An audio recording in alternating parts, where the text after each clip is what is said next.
Olá, crianças, tudo bom? Hoje a nossa aula vai ser de português. E para vocês ficarem sabendo o nosso conteúdo de hoje, eu quero que vocês acompanhem a leitura que eu vou fazer, só um trechinho do texto que está na página 22 do livro de 2 de vocês, tá bom? Eu vou ler só o trechinho e vocês vão me dizer ou vão pensar aí que conteúdo será que a gente vai trabalhar hoje. O título do texto é Eu Quero Ser Grande. E ele começa assim. Travessão. Eu quero ser grande, vírgula, mamãe, exclamação.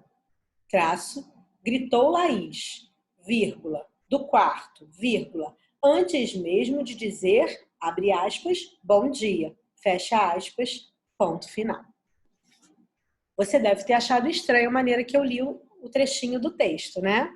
Pois é, realmente é estranho e é errado, não é assim que a gente lê.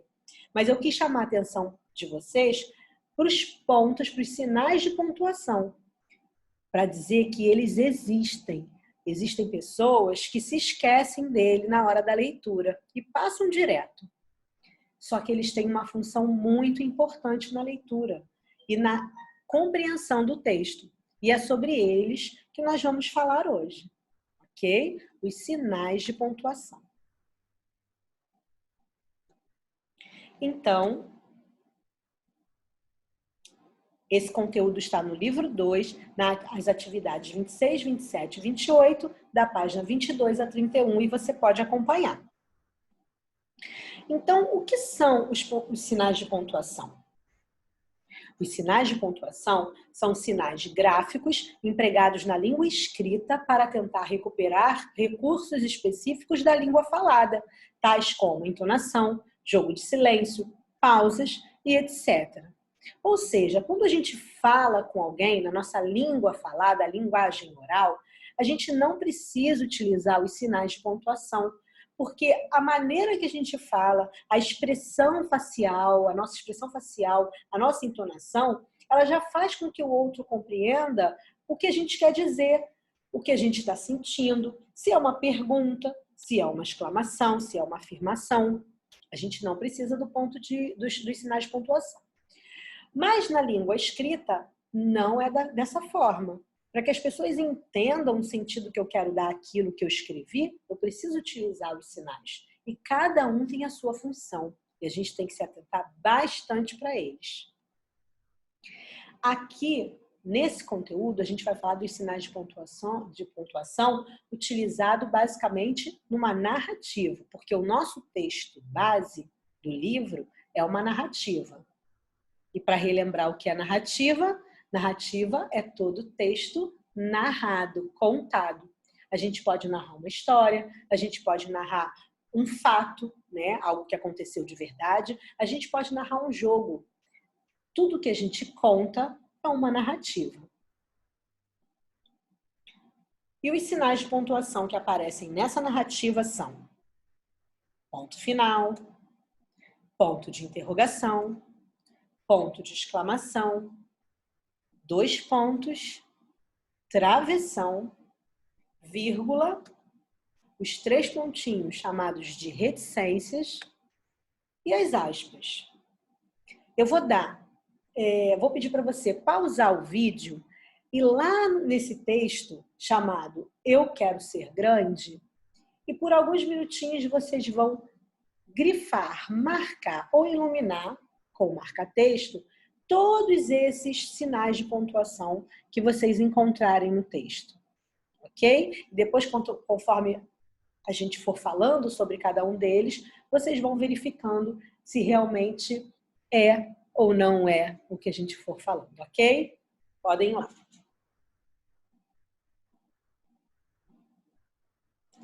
Bom, o primeiro sinal que a gente vai falar é o travessão, porque é o primeiro sinal que aparece nesse texto. E a gente sabe que ele serve para marcar, para indicar o início de uma fala de um personagem.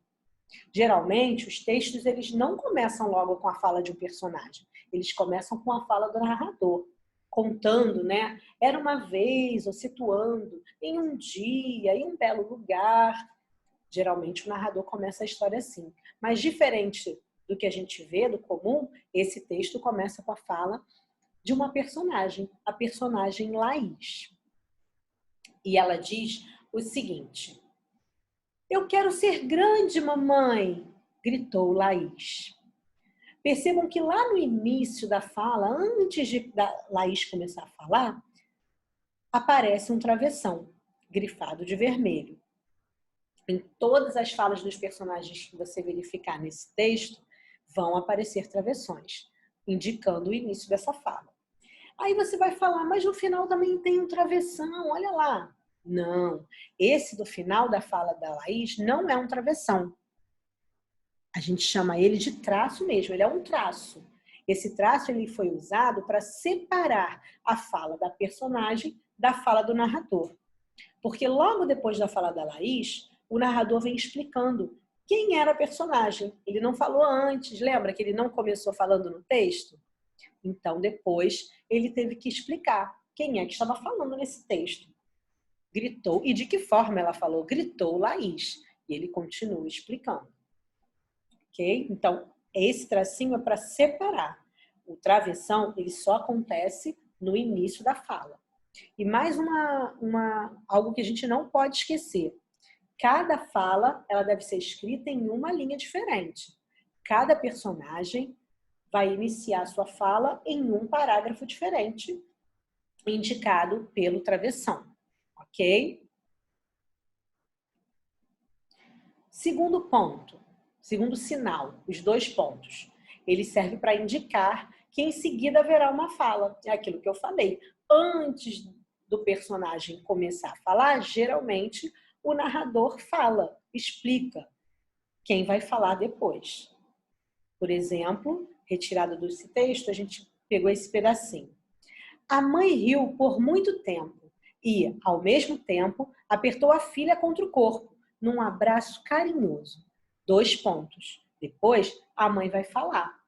Como é que eu sei que a mãe vai falar? Porque no final dessa frase aparecem os 2 pontos. Toda vez que aparecer os 2 pontos, a gente sabe que logo após um personagem vai falar. Ok? Vamos lá. A vírgula. A vírgula, diferente do que muitos falam, ela não serve para a gente respirar no meio do texto. Não é essa a função da vírgula. Apesar dela sim indicar que a gente tem que dar uma pequena pausa, a função dela não é essa para a gente respirar. Ela é uma ferramenta gramatical e ela não é apoio para a nossa fala. Ai, fiquei sem ar, vou botar a vírgula para respirar. Não é assim que funciona. Existem regras para a gente utilizar a vírgula e diferentes regras. Hoje a gente só vai falar da regra que foi utilizada nesse texto, ok? E ela foi utilizada da seguinte forma: para separar um vocativo. O que é um vocativo? Nesse caso, é a mamãe. É o personagem ou é para quem a pessoa que fala está falando. Quando essa pessoa a quem se fala aparece na frase, a gente separa ela pela vírgula. Então, nesse caso, eu quero ser grande, vírgula, mamãe. Papai, vírgula, você pode me ajudar? Vovó, vírgula, posso te dar um abraço? Toda vez para quem você vai falar, se essa pessoa aparece na frase, a gente separa com a vírgula. Entenderam? Não é difícil, mas a gente tem que prestar atenção nisso. Bom dia, vírgula, amigos.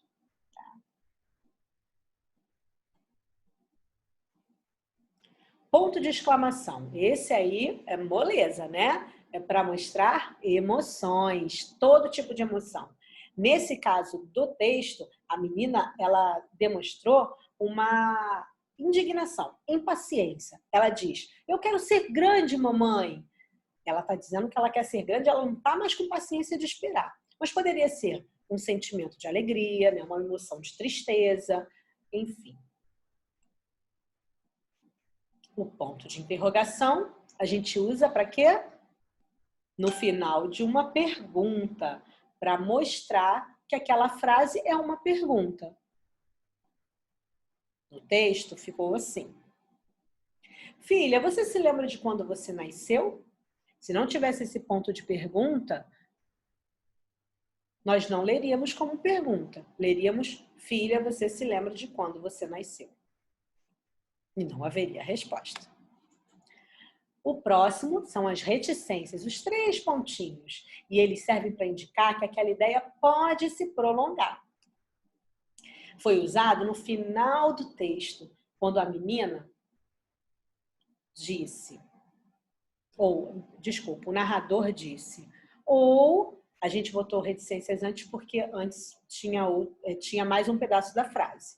E aí, para indicar que a gente não começou a frase do início, usou ali reticências também. Ou, se isso fosse impossível, que pelo menos ele passasse bem e bem devagar. Então, como ela queria que passasse bem devagar, que não parasse, ela usou a reticências, dando ideia de continuidade. E, por fim, o último que a gente vai falar aqui são as aspas, que marcam o pensamento de um personagem. Ou seja, se para falar a gente usa o travessão, quando a gente indica que o personagem está pensando algo, a gente tem que usar as aspas.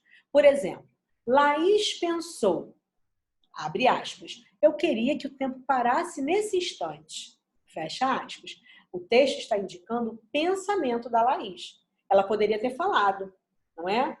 E aí a gente usa a outra versão. Eu queria que o tempo parasse nesse instante, mas naquele momento ela não falou, ela apenas pensou. Ah, não, faltou o ponto final, esqueci dele. Ou seja, o último que a gente vai falar é o ponto final. É bem simples, mas não menos importante. Ele marca o fim de uma frase, de uma ideia. Laís apenas sorriu. Ponto. Simples assim. Agora, vamos perceber a importância dos sinais de pontuação. Olha aqui.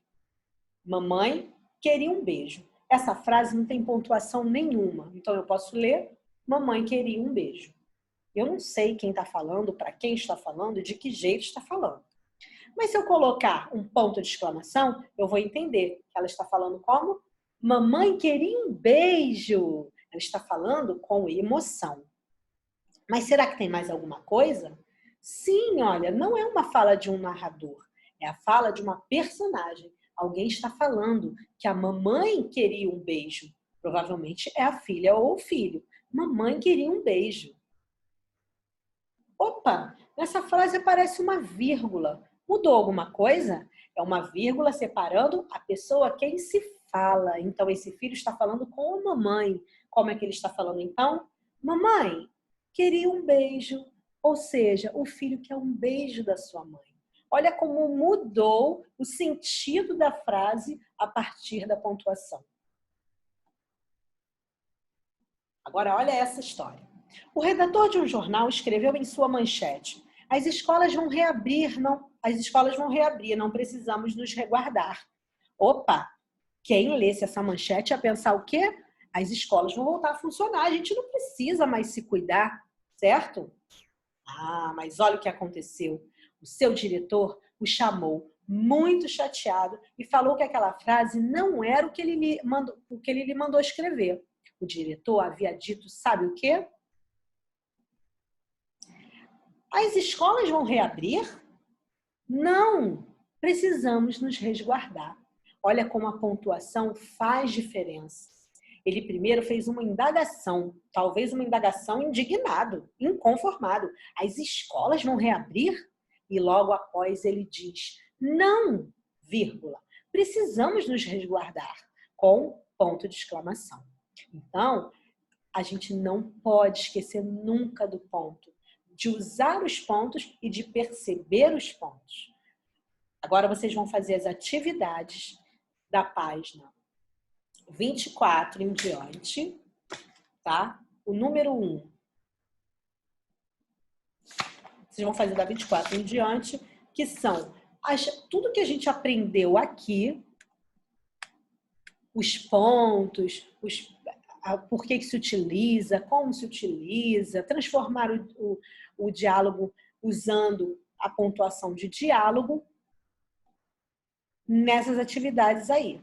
E qualquer dúvida, é só mandar mensagem para a tia Georgia, que a tia Georgia responde. Eu vou botar depois o gabarito para vocês na agenda, tá bom? Espero que vocês tenham entendido, que vocês tenham gostado e até a próxima.